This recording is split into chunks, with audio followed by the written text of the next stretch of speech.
ये कथा सृष्टि के शुरुआत की है या ये मानवता की शुरुआत को लेकर है। कथा है पहले मनुष्य आदम और हव्वा की। कहते हैं कि ईश्वर को इस सृष्टि को बनाने में 7 दिन लगे और उसमें से 7वें दिन ईश्वर ने आराम किया और पहले 6 दिनों में उन्होंने पूरी सृष्टि बनाई और छठे दिन उन्होंने मिट्टी को लेकर पहला इंसान बनाया और उसका नाम आदम रखा गया। आदम का अर्थ होता है रक्त या लाल, जो कि मिट्टी से बना था। लेकिन वो अकेला था, उसके साथ कोई नहीं था। तब ईश्वर ने उसे आराम से एक गहरी नींद सुला दिया और उसकी एक पसली निकाली और उस पसली से उन्होंने एक सुंदर स्त्री को बनाया जिसका नाम हव्वा पड़ा, जिसका अर्थ होता है जीना।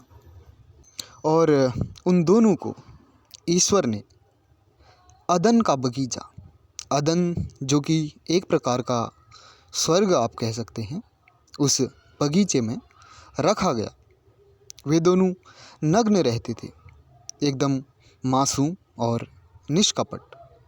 लेकिन ईश्वर ने उनसे कहा कि ये जो बीच में बड़ा सा वृक्ष है, इसके फलों को कभी मत खाना, ये तुम्हारे लिए वर्जित हैं। हो सकता है कि इसके बाद तुम जीवित ना रहो। और उस वृक्ष को उन्होंने कहा कि ये भले बुरे के ज्ञान का वृक्ष है। तब आदम और हव्वा उस बगीचे में रहने लगे। वे जब उनका मन करता फल खाते और साथ रहते, लेकिन बस उन्हें एक पेड़ से फल नहीं खाना था। वहाँ के पेड़ों पे हमेशा फल लगे रहते थे, भूमि हमेशा उपजाऊ रहती थी और उनके लिए किसी भी चीज़ की कमी नहीं होती थी। लेकिन एक बार एक दुष्ट सर्प, जो कि शैतान के रूप का माना जाता है, वो उस बगीचे में भले बुरे के ज्ञान के वृक्ष को लपेटकर बैठा रहता था। तब आदम बैठा था और हव्वा फल लेने के लिए उस वृक्ष के पास गई। तब उस शैतान सांप ने उसे गुमराह किया, बहकाया कि तुम इस वृक्ष का फल खा लो, तुम्हें ईश्वर ने गलत कहा है, तुम इस वृक्ष का फल खाकर ईश्वर के ही समान बन जाओगे। तब हव्वा अपनी मासूमियत की वजह से उसकी बातों में आ गई। उसने उस वृक्ष से फल तोड़ा और उस फल को खुद भी खाया और आदम को भी खाने को कहा और आदम ने भी वो फल खा लिया। तब अचानक से वहाँ का मौसम खराब होने लगा, तेज तूफानी हवाएं चलने लगी और आदम और हव्वा दोनों बहुत पास आ गए। चारों ओर तूफान आ गया और आदम और हव्वा जब साथ थे, तब उसी वक्त वहाँ पे ईश्वर आए। ईश्वर ने कहा कि ये तुमने क्या किया। आदम और हव्वा नग्न अवस्था में थे। उन्होंने पहली बार अपने आप को नग्न अनुभव किया, उन्हें शर्म महसूस हुई और वे दोनों अपने आप को अंजीर के पत्तों से छुपाने लगे। तब ईश्वर ने कहा कि तुम्हें किसने कहा कि तुम नग्न हो। तब उन्होंने बताया कि हमने भले बुरे के ज्ञान के वृक्ष का वो फल खा लिया है। तब ईश्वर ने कहा कि मैंने तुम्हें मना किया था। तो ईश्वर को क्रोध आया। तब अचानक से उनका शरीर नश्वर होने लगा, उनके शरीर की आयु बढ़ने लगी। हो सकता है ईश्वर ने उन्हें एक लंबी आयु दी हो, लेकिन अब उनकी मृत्यु निश्चित हो चुकी थी।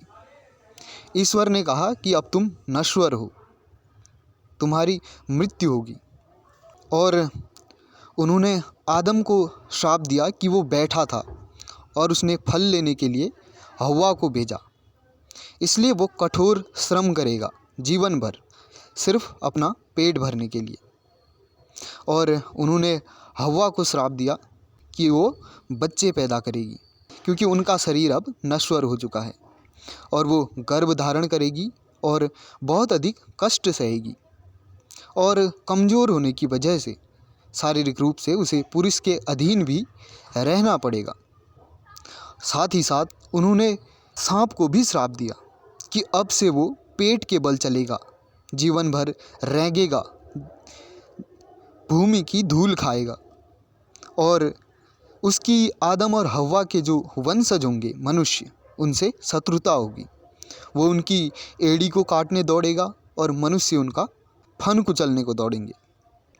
और उन्होंने भूमि को भी श्राप दिया, कहा कि अब भूमि आसानी से उपजाऊ नहीं रहेगी, मौसम के हिसाब से उसमें फल लगेंगे और हमेशा वो उपजाऊ नहीं रहेगी, वो बंजर पड़ेगी, उसमें कांटे उगेंगे, कांटेदार झाड़ियाँ उगेंगी।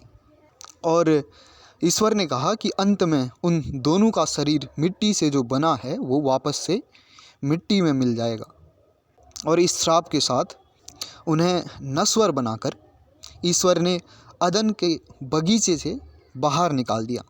तो इसलिए हमेशा आवश्यक नहीं कि जो हम पाना चाहते हैं वो हमारे लिए ठीक हो, और हो सकता है कि उसके लिए हमें उसकी कीमत से बहुत अधिक कुछ खोना पड़ जाए। उसके बाद आदम और हव्वा ईश्वर से श्राप लेकर धरती पर रहने लगे।